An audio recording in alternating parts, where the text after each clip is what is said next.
I polished the walnut table myself that morning, not because anyone asked me to, not because I thought she'd notice. I did it because my wife used to do it every Sunday for 41 years, and 3 years after I buried her, I still couldn't sit down to a meal at that table without running a soft cloth over the wood first. It was the closest thing I had to praying. The dining room of my house sits at the back, looking out over the back porch and the long slope of grass that runs down to the lake. I'd lived in that house in upstate Vermont for 36 years. My wife and I bought it the summer our son was born, when the floors still creaked and the kitchen still had that yellow linoleum she hated. We tore the linoleum out together one weekend and laid down oak planks. She stained them herself. You could still see her thumbprint near the doorway if you knew where to look.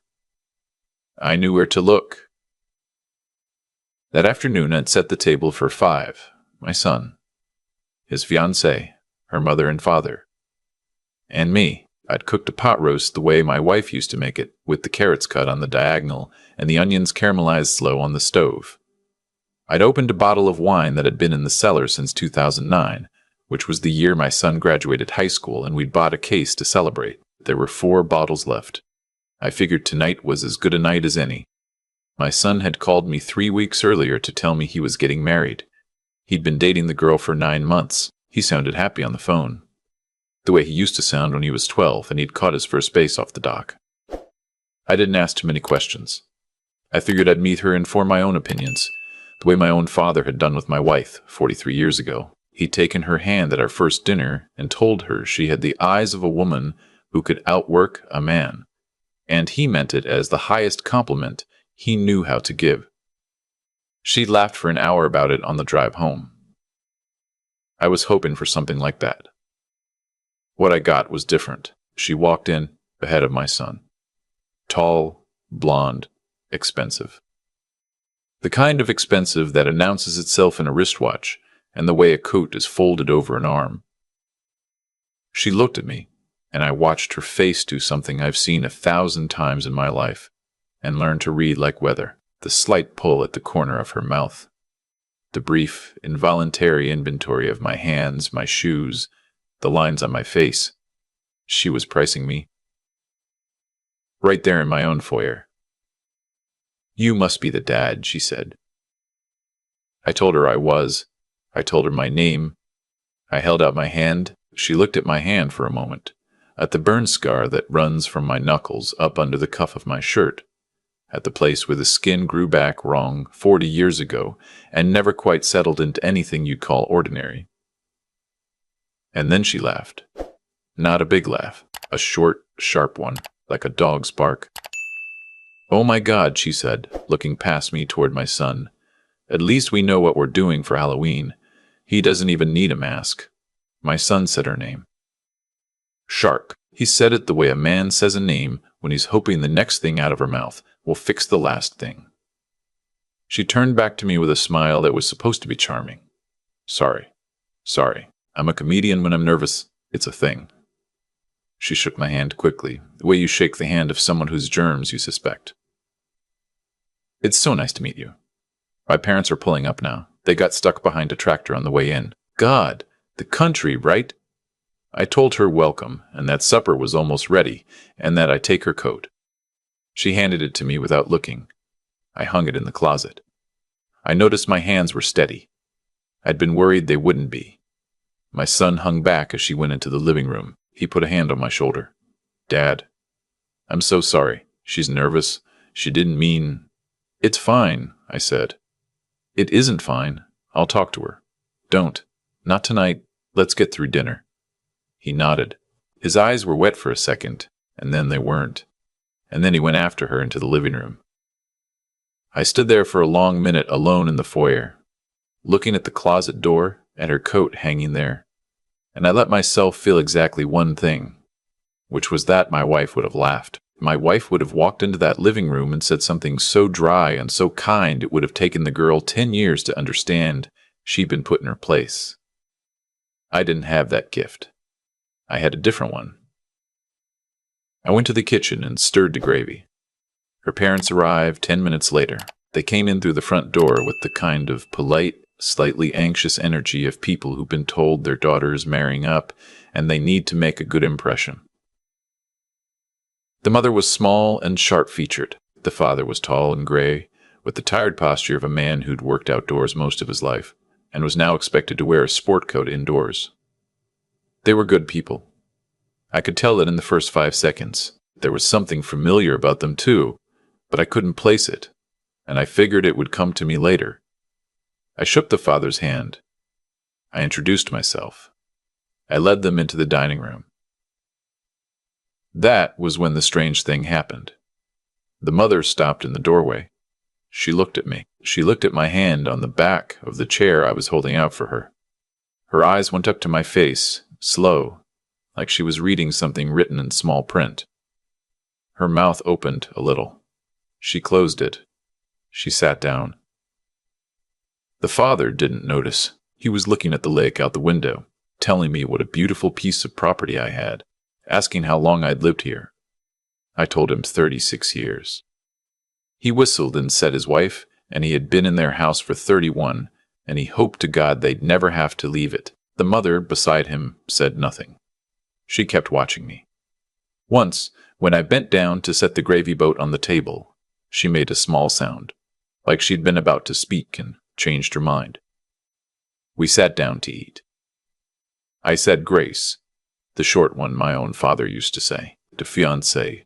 I'll just call her my son's fiancée, because I find I don't have it in me to use her name even now. Picked at her pot roast like it might bite her. Her mother ate carefully and watched me. Her father ate with the appetite of a man who'd been working since dawn. The trouble started before the second course. So, my son's fiancée said, setting her fork down, we wanted to talk to you tonight about a few things. About the wedding. And about, well, I guess, the future. All right, my parents and I have been talking, and we've kind of been thinking it just makes sense, right, for everyone to chip in to what we're calling, like, the launch. The wedding, plus everything after. The launch, I repeated. Yeah, like, the wedding's around 240,000. We're doing it at this venue out near the coast. It's gorgeous, you'll love it. And then we're putting a down payment on a place in the city, because obviously his commute is killing him. Between the two, we're looking at a lot. And my parents are putting in 100, so we were thinking, you'd match it, or do a little more since you've only got the one kid. I looked at her parents. The father had gone very still over his plate. The mother had her napkin twisted in her hands under the edge of the table. I looked at my son. He was staring at the centerpiece. He wasn't going to help me. Honey, I said, you and I have known each other 26 minutes. I don't think we're at the place yet where we discuss bank accounts. She laughed that bark of a laugh again. Oh my God, sorry, was that abrupt? It's just we've got a timeline and his commute, and it's all right. It's all right, I said. I'm a direct man. I appreciate direct. I'll be direct. I'll be direct. Back. I'm not paying for a $240,000 wedding. My son looked up. Dad. I'll help with the wedding, I said. I'd be honored to. But I'll help with a wedding I can afford, and a wedding that makes sense. I won't put my house up for it.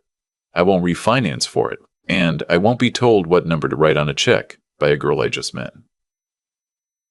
The fiancé's face changed.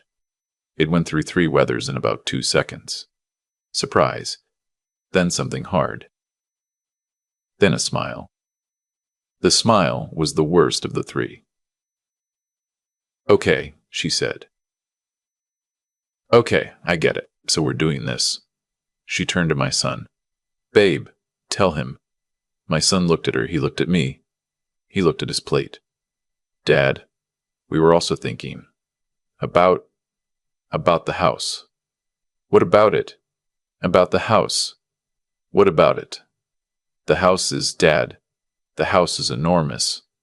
For one person, in the lake property.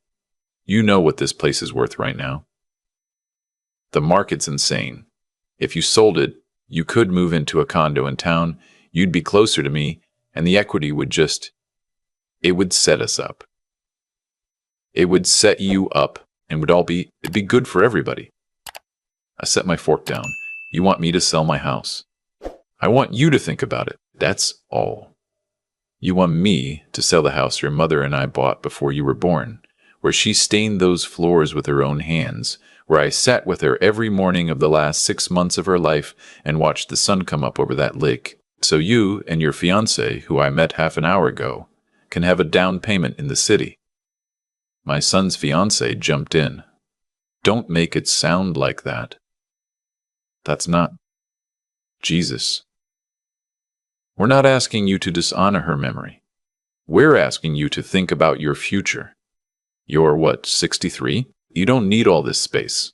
You're rattling around in here. It's actually kind of sad. The mother of the fiancé made a small sound across the table. A breath drawn in fast.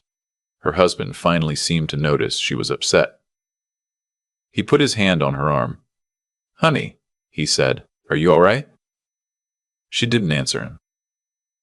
She was looking at me again. Her eyes had filled, and one tear had escaped and run down her cheek and into the corner of her mouth, and she didn't lift a hand to wipe it away. "I'm sorry," she whispered.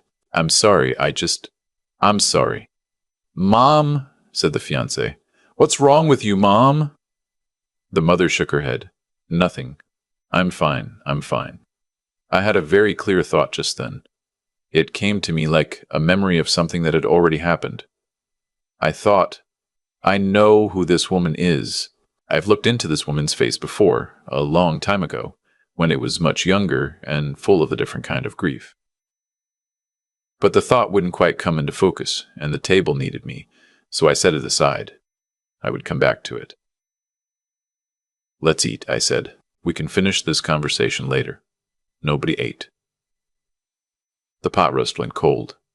My son's fiancée dabbed at her mouth with her napkin and excused herself to the bathroom.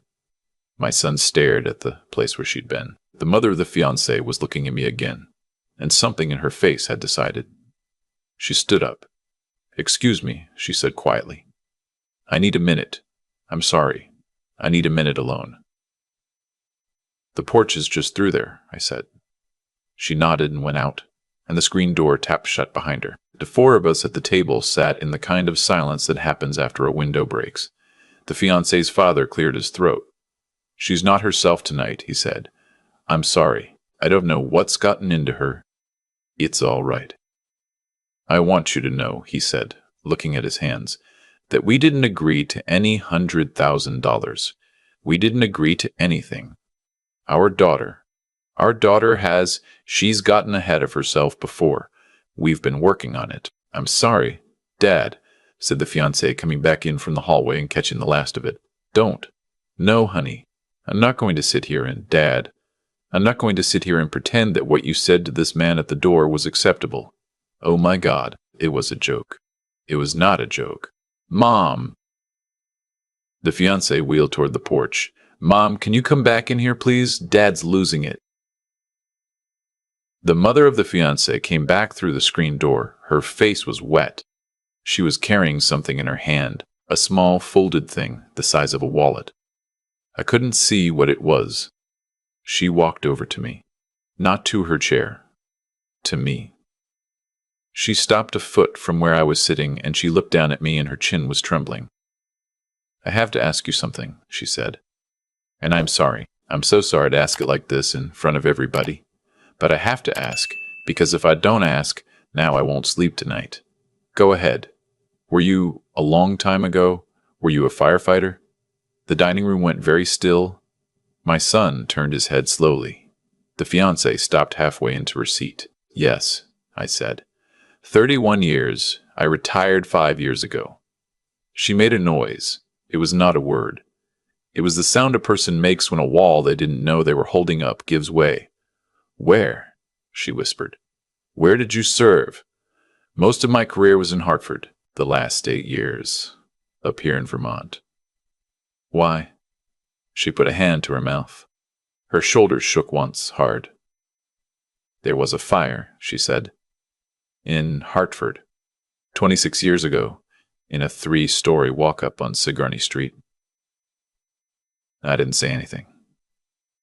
I didn't have to. My face was already moving without my permission.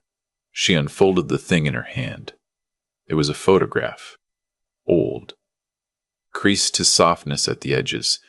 She held it out to me with both hands the way a person holds out something fragile.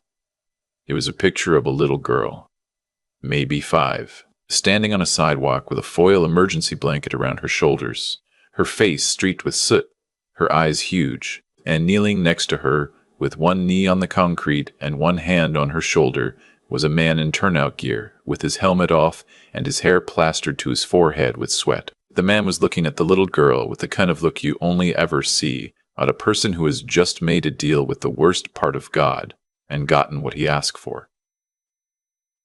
The man was me. 26 years younger. The little girl was the woman standing in front of me. No, the little girl was the fiancée. I lifted my eyes from the photograph. The fiancée was standing across the table, looking at the photograph in her mother's hands, and her face had gone the color of old paper. The mother of the fiancé was crying openly now, her hand still over her mouth, talking through her fingers. "I have looked for you," she said. "I have looked for you for 26 years.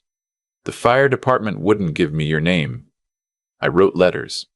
I went down to the station 3 times. They told me you transferred, but they wouldn't say where. I thought you didn't want to be found. I made my husband stop looking. And now you are sitting at this table, and my daughter just..." She couldn't finish. The father of the fiancée had stood up at some point. He came around the table. He stopped beside his wife. He looked at the photograph. He looked at me. He put one big hand over his face. His shoulders started shaking. "Sir," he said, through his hand.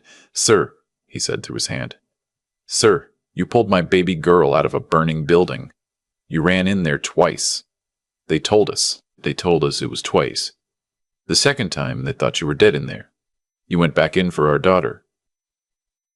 I remembered the fire. I had not thought about it in years, by which I mean I had thought about it almost every day, and had simply gotten very good at thinking about it without noticing. There had been 6 children in that building. We got 5 of them out on the first sweep. I was the one who realized we'd missed a count, which meant a 6th one was still in there, and I went back in. My helmet shield melted on the second trip. I don't remember bringing her out. I remember being on the sidewalk with her, and a paramedic pulling her away from me, and another firefighter putting his hand on the back of my neck and asking me my name to check that I was still myself. I had not known what happened to her after they took her in the ambulance. I had asked the next day, but they said the family had transferred her to a hospital closer to where their grandparents lived. And after that, she was a name on a chart somewhere. And then she wasn't even that. The burn on my hand, the burn that ran up under my cuff, the burn that my son's fiancée had laughed at and said made me look like a Halloween mask. That burn was from the second trip. I had taken my glove off to undo a latch that had worked in the heat. I had been holding her, and I had needed one hand free. The fiancée was making a small noise, a repeating one. I looked at her. She had sat down. She was looking at the photograph her mother was now holding flat on the table. Her hand was over her mouth. Her shoulders were drawn up around her ears like she was bracing for a blow. "Mom," she said. "Mom, that's you," her mother said. "That's you the night of the fire." Mom, no. That's the man who pulled you out. Honey, look at me. Look at me. Look at me. That is the man who pulled you out of that building." The fiancée looked at me. For the first time since she'd walked into my house, she actually looked at me. At my face. Not at my hand. Not at my watch. At my face. Not at my watch. At my face. "I didn't know," she whispered. You said," her father said slowly, like he was working out a math problem. "You said to him, the moment you walked in his front door, that he didn't need a mask for Halloween. Because of his face, because of his hand. Dad, you said that to the man who carried you out of a fire." She started crying.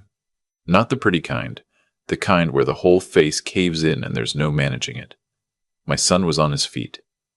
He hadn't said a word in 5 minutes. He was looking back and forth between his fiancée and me and the photograph. And his face was doing something I'd never seen on him before, which was the slow, dawning understanding of a grown man recognizing exactly what kind of woman he had asked to marry him. "I think," he said very quietly, "we should all take a few minutes." "No," said the fiancé's father. "No. I want to say something first." He looked at me. His eyes were red. "Sir, my wife and I have been to your church. We didn't know it was your church. We've been every single year on the anniversary of that fire. We go to the firefighters' memorial on Asylum Avenue, and we put down flowers and we say a prayer for you, whoever you are. We have a picture of you on our refrigerator. We have had a picture of you on our refrigerator for 26 years. Our daughter grew up looking at that picture every morning of her childhood. We told her every single year on her birthday, every single year, that the only reason she had a birthday was because of a man whose name we did not know." The fiancée was shaking her head, fast, her hands pressed flat to her face. "And tonight," the father went on, his voice cracking, "she walked into this man's house, and she made a joke about his face, about the burns on his hand, the burns he got carrying her." He sat down. He put both hands on the table and looked at them.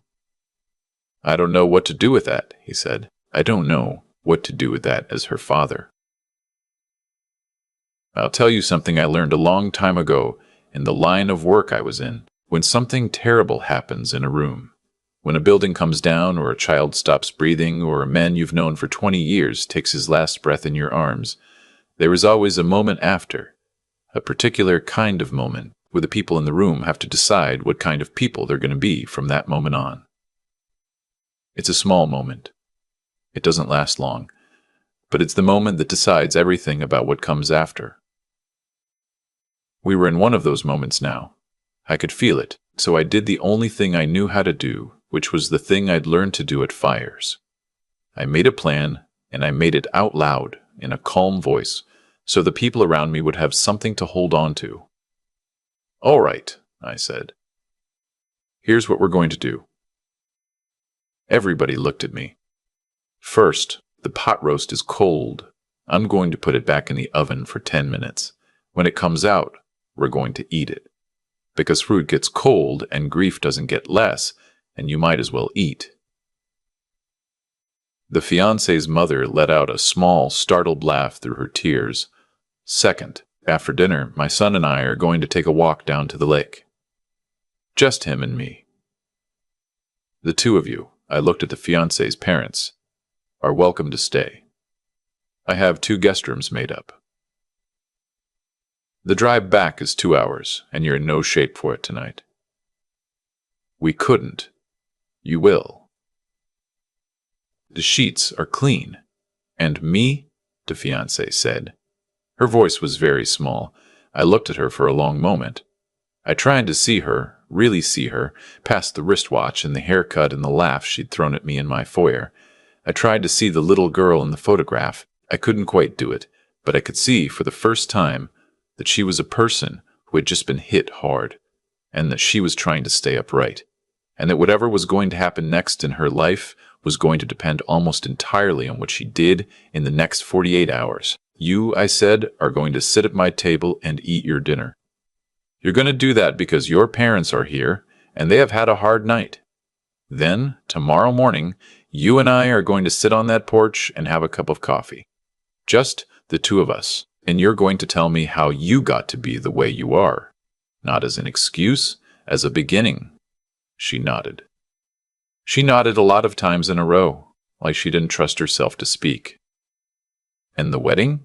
she finally said. I shook my head. "There isn't going to be a wedding, not the one you were planning. Not in 3 months. You and my son have things you need to figure out before any of that. You don't have to figure them out tonight. But you do have to figure them out." My son looked at me. I waited for the disappointment. I waited for him to argue. He didn't. He just nodded once. Slow. The same way I'd seen his mother nod 1,000 times when she finally agreed with something she'd been resisting. I put the pot roast back in the oven. We sat down. We ate. Nobody had much to say. The fiancé's mother kept looking at me, and once she reached across the table and put her hand over mine, the scarred one, and she didn't say anything. She just left her hand there for a long time. I thought about my wife. I thought about how she would have handled this, and I realized she would not have been gentler than I was. She would have been firmer.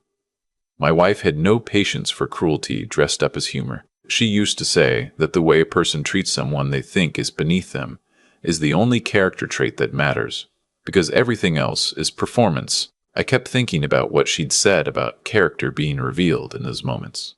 And I knew, because I had been married to her for 41 years and I knew how she thought, that she would have told me one more thing if she'd been at the table. She would have told me to give the girl a chance to become a different person. Because she would have said, "You of all people know what it's like to walk out of a fire alive when you should have died in it. You owe that girl the same chance you got. Not the wedding, not the money, not the house, the chance." After dinner, my son and I walked down to the lake. We didn't talk for the first 10 minutes. We just walked. When we got to the dock, he sat down on the edge of it. I sat next to him. The water was very still. There was a loon out somewhere across the lake, making the sound a loon makes at night, which is the loneliest sound on earth, and also, somehow, the most peaceful. "Dad," he said, "how did I not know?" "Know what?" "That you'd been a firefighter. I mean, I knew you were a firefighter. But I didn't. I never. I treated it like you were a postman, like it was just a job. I never asked you about it, not really. You were a kid. Kids don't ask." "I'm 33. "Yeah," I said. "Well," he was quiet for a while. The loon called again. "Dad, I'm sorry about tonight. Dad, I'm sorry about tonight. About the house. About God. I let her say those things to you, and I just sat there." "You did. I don't know why I did that." "You know why." He didn't answer that. "You loved her," I said. "Or you thought you did. And when you love somebody, or you think you do, you let them say things you wouldn't let anybody else say. That's how it works. That's how it's. I've thought a lot about that night since it happened. And what keeps coming back to me isn't the photograph, or the tears, or even the moment my son's fiancée realized who I was. What keeps coming back to me is the polishing of the table that morning, because that's where the whole thing started, and that's where everything I want to say about it begins. I've come to believe that the way a man prepares for people who have not yet arrived tells you everything about who he is. I polished that table because my wife taught me to. I cooked that pot roast because she taught me to. I set 5 places because I'd been raised to believe that hospitality is a kind of honesty. You put yourself in front of people the way you actually are, and you let them decide what to do with it. That's the moral inheritance I got from her, and from her father before her, and from my own people before that. Nobody handed it to me on a stone tablet. They handed it to me by living it in front of me, until I couldn't help but pick it up. What my son's fiancée did at the door wasn't an accident. It was the harvest of a long planting. Somewhere along the way, somebody had failed to teach her that the smallest test of a person's character is how they speak to a stranger they think can't hurt them back. And here's the part I keep thinking about: the cause and the effect. She walked into my house believing she was the most powerful person in the room. She walked out of it knowing she was the smallest. That wasn't punishment. That was just what happens when a person mistakes cruelty for confidence. The world rights itself, sooner or later. It always does. I've also been thinking about Beckett, my son.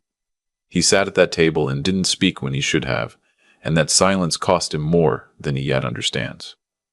Loving someone is not the same as protecting them from the truth about themselves. The kindest thing he can do for that young woman now is hold her to a higher standard than she's ever been held to before. If he can do that, and if she can rise to it, they might have something. If he can't, or if she won't, then he'll have learned the most expensive lesson a young man can learn. But he'll have learned it before the wedding instead of after, and that is no small mercy. And me. What I learned, again, at 63, is that grit is not the loud thing people think it is. Grit is washing the dishes the next morning. Grit is making breakfast for the woman who insulted you. Grit is leaving a door open for a person to become someone better, while making absolutely sure they cannot walk through that door and rob you blind. Wisdom and toughness are the same muscle, used at different moments. I'm still learning how to tell which moment is which. I suspect I will be learning that until the day they bury me next to my wife.